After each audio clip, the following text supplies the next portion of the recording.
नमस्कार, स्वागत आप सभी का इस वीडियो में। और इस वीडियो में मैं आपसे बातचीत करूंगा एक विश्वविद्यालय के विषय में जिसमें आई हैं पीएचडी के लिए एप्लीकेशन फॉर्म। यदि आप करना चाहते हैं अप्लाई इस यूनिवर्सिटी में जहां 200 से ज़्यादा पीएचडी की सीटें आई हैं, तो इस वीडियो को लास्ट तक देखिएगा। किस सब्जेक्ट में कितनी सीटें हैं, क्या लास्ट डेट है, क्या फ़ीस है, सभी कुछ बातें हम कवर करेंगे इस वीडियो में। और वीडियो के उपरांत प्राप्त सूचनाओं को लेकर कोई समस्या, सवाल, उलझन हो तो कमेंट बॉक्स में छोड़ दीजिएगा। यदि कुछ पर्सनली जानना चाहते हो तो कमेंट बॉक्स में अपना ईमेल आईडी या फिर मोबाइल नंबर, व्हाट्सएप नंबर छोड़ दीजिएगा, ठीक है। 5 अप्रैल 2021 को इस विश्वविद्यालय के लिए एप्लीकेशन फॉर्म का लिंक ओपन होगा। 5 अप्रैल सुबह 11 बजे, ठीक है, याद रखिएगा इस बात का। 5 अप्रैल 2021 सुबह 11 बजे आप रजिस्ट्रेशन कर सकते हैं विश्वविद्यालय की वेबसाइट पर जाकर। और रजिस्ट्रेशन करने की लास्ट डेट भी सुन लीजिए।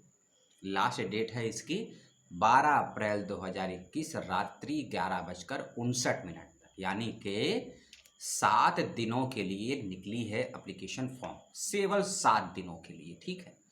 किसको एग्जामिनेटेड किया गया है, कब लिस्ट आएगी, ये भी आपको बताऊंगा। थोड़ा सा आगे तक देखते रहिएगा, ठीक है। 12 अप्रैल 2021 रात्रि 11:59 तक आप एप्लीकेशन फॉर्म और फीस सबमिट भी कर सकते हैं। इस बात का ध्यान रखिएगा, याद रखिएगा, ठीक है। और 19 अप्रैल 2021 को विश्वविद्यालय की वेबसाइट पर या आपके ईमेल पर या व्हाट्सएप नंबर पर आपको सूचना मिल जाएगी कि आपका चयन हुआ है या नहीं हुआ है आगे की प्रक्रिया के लिए, ठीक है। मैंने आपको डेट बता दी। अब फीस सुन लीजिए, उसके बाद चलेंगे हम सीधा सीट्स पर, ठीक है, और कुछ नियमावलियों पर, नियम और कानून पर। जितने भी डीए और अदर्स बच्चे हैं, अदर्स क्या होता है मुझे नहीं पता है, उनके लिए 800 रुपये की फ़ीस रखी गई है, ठीक है, रजिस्ट्रेशन फीस। जो बच्चे एससी हैं, बीसी यानी कि बैकवर्ड हैं, ब्लाइंड कैंडिडेट हैं लेकिन हरियाणा के होने चाहिए, एससी कैंडिडेट भी हरियाणा के और बैकवर्ड क्लास के बच्चे भी हरियाणा के रेजिडेंस के होने चाहिए डोमिसाइल। और जो हैंडीकैप बच्चे हैं, खासकर ब्लाइंड कैंडिडेट स्पष्ट लिखा हुआ है, उन सभी के लिए नामांकन रजिस्ट्रेशन फीस रखी गई है 200 रुपये। और जो भी जर्नल कैटेगरी के बच्चे हैं, चाहे वे हरियाणा के हों या किसी अन्य राज्य या केंद्र शासित राज्य के हों, उनके लिए 800 रुपये की लास्ट फीस रखी गई है। इस बात का ध्यान रखिएगा। और 6 महीने का कोर्स वर्क करना सभी के लिए मैंडेटरी है।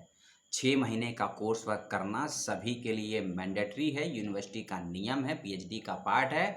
चाहे आप पहले से एमफिल करे हुए हों या कहीं से आप पीएचडी छोड़कर आए हों, आपने करा हो, उससे मतलब नहीं है। आपको नए तरीके से, नए सिलसिले में इस विश्वविद्यालय से 6 महीने का कोर्स वर्क करना ज़रूरी है, मैंडेटरी है, इस बात का ध्यान रखिएगा, ठीक है।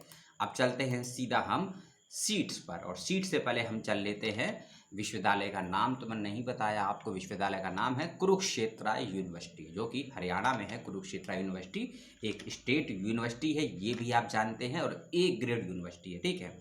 मैंने आपको बताया कि 200 से ज़्यादा सीटें हैं। किस कैटेगरी में कितनी सीटें हैं उसके लिए विश्वविद्यालय का लिंक आपको दे दूंगा। नोटिफिकेशन खोलिएगा, पढ़ लीजिए, क्योंकि नोटिफिकेशन एमएस वर्ड की फाइल में है, कोई लिंक नहीं है, इसलिए मैं नहीं दे पाऊंगा। पीडीएफ फाइल में भी नहीं है, वर्ड फाइल में है, और वर्ड फाइल का लिंक क्रिएट करना मुझे अभी तो नहीं आता है, इसीलिए मैं आपको विश्वविद्यालय का लिंक दे दूंगा, वहाँ से मिल जाएगी। ज्योग्राफी में आई हैं 3 सीटें, सोशलॉजी में 3 सीटें आई हैं, इलेक्ट्रॉनिक साइंस में आई हैं 18 सीटें, ठीक है।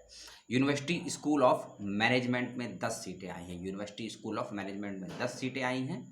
Institute of mass communication and media technology में आई हैं 4 सीटें। टूरिज्म एंड होटल मैनेजमेंट में आई है 2 सीट।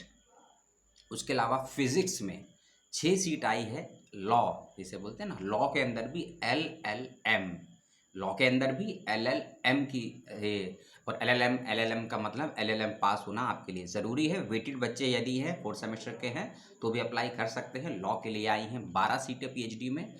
केमिस्ट्री के लिए आई है 1 सीट, और केमिस्ट्री के लिए आई हैं 4 सीटें, ठीक है। बायोटेक्नोलॉजी में आई हैं 4 सीटें, जियोलॉजी में आई हैं 3 सीट, एजुकेशन में आई हैं 5 सीटें, ठीक है।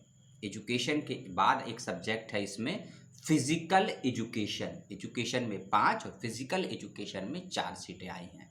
इंस्टीट्यूट ऑफ फार्मास्यूटिकल साइंस में 20 सीटें हैं। एम फार्मेसी होना ज़रूरी है, मैंडेटरी है। Institute of EVS environmental studies जिसे हम बोलते हैं ना, इसमें 4 सीटें हैं। और इस सब्जेक्ट के लिए याद रखिएगा कि एमएससी या एमटेक कोई एक चीज़ यदि आपके पास है आप अप्लाई कर सकते हैं, ठीक है। और एलिजिबिलिटी क्राइटेरिया ज़रूर देख लीजिएगा यदि आप पीएचडी अप्लाई कर रहे हैं, किस सब्जेक्ट में एमए और किस सब्जेक्ट में इंटीग्रेटेड मांगा गया है, उसकी लिस्ट विश्वविद्यालय के अंदर दी हुई है, आप उसको देख लीजिएगा, ठीक है।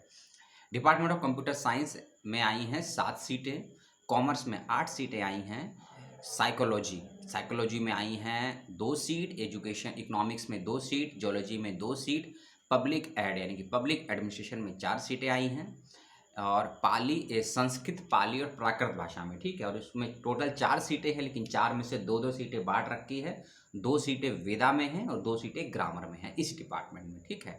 और ये हिंदी में भी कर सकते हैं, संस्कृत और संस्कृत में है, पाली में है, प्राकृत और पाली बुद्धिज़्म की और प्राकृत जैनिज़्म की भाषा आप सभी जानते हैं, ठीक है। और एक है के क्या हो सकता है, कुरुक्षेत्रा कुछ करके हो, वहाँ की लैंग्वेज हो, लेकिन इसमें 4 सीटें हैं, ठीक है। इंजीनियरिंग एंड टेक्नोलॉजी, ठीक है, इंजीनियरिंग में 14 सीटें आई हैं, बायोकेमिस्ट्री में 5, लाइब्रेरी इंफॉर्मेशन साइंस में आई हैं आपकी 5 सीटें, और पॉलिटिकल साइंस में 3 आई हैं आपकी सीटें। उसके बाद बॉटनी में 3 आई हैं, और इंजीनियरिंग में भी 4 आई हैं। उसके अलावा है एक सब्जेक्ट इसमें university institute of engineering technology UIET में 10 सीटें आई हैं। उसके बाद चलते हैं डिपार्टमेंट ऑफ ज्योग्राफी में 5 सीटें आई हैं, डिपार्टमेंट ऑफ इंस्ट्रूमेंशन में 16 सीटें आई हैं। ये सब्जेक्ट है, इन सब्जेक्ट में आई हैं सीटें। अब 3-4 नियम हैं जो समझ लीजिए। यदि आप नेट क्वालिफाई हैं और JRF क्वालिफाई हैं, इसके अलावा आपका CSIR के नेट या JRF क्वालिफाई हैं, या आप किसी प्रकार के टीचर्स फेलो होल्डर हैं, किसी प्रकार की कोई स्टेट की या सेंट्रल की स्कॉलरशिप या फेलोशिप पाते हैं, आप GPAT क्वालिफाई कैंडिडेट हैं, आप GATE यानी कि गेट क्वालिफाई कैंडिडेट हैं, तब आप ही अप्लाई कर सकते हैं। यानी कि मतलब क्या है, जिन कैंडिडेट्स का नेट है, JRF है, गेट है, जिनके पास ये है, वही कैंडिडेट इसको अप्लाई कर सकते हैं। यदि आपका नेट क्वालिफाई नहीं है, JRF क्वालिफाई नहीं है, गेट क्वालिफाई नहीं है, GPAT क्वालिफाई नहीं है, टीचर्स फेलो नहीं है, टीचर स्कॉलर नहीं है, तब आप अप्लाई नहीं कर सकते हैं इस यूनिवर्सिटी में इन सीट्स के लिए। फिर से मैं बता दूं, 12 अप्रैल 2021 रात्रि 11:59 तक एप्लीकेशन को फाइल कर सकते हैं। फीस आपके समक्ष है। छोटी सी इन्फॉर्मेशन आपको कैसी लगी बताइएगा। बनाने की इच्छा नहीं थी इस वीडियो पे, क्योंकि बहुत उलझा हुआ मामला था, क्योंकि लिंक भी ओपन नहीं हुआ था रजिस्ट्रेशन का, जो कि आज ओपन होगा। लेकिन सोचा कि उसके बाद, क्योंकि और वीडियो भी बनाने होते हैं और सूचनाएं भी आई हैं PhD एप्लीकेशन की, और जो नए नए चेंजेस या अपडेट हो रहे हैं Jamia, JNU, AMU, DU, BHU को लेकर, वह भी बनाने पड़ेगा। समय बहुत कम है, स्वास्थ्य ठीक नहीं है। वीडियो में जो भी अच्छा लगा हो बताइएगा, कोई जानना चाहते हो तो बताइएगा, और वीडियो को शेयर कर दीजिएगा अपनी समझ और बुद्धि और सुविधाओं के अनुसार। बहुत बहुत धन्यवाद समय देने के लिए। धन्यवाद दोबारा से।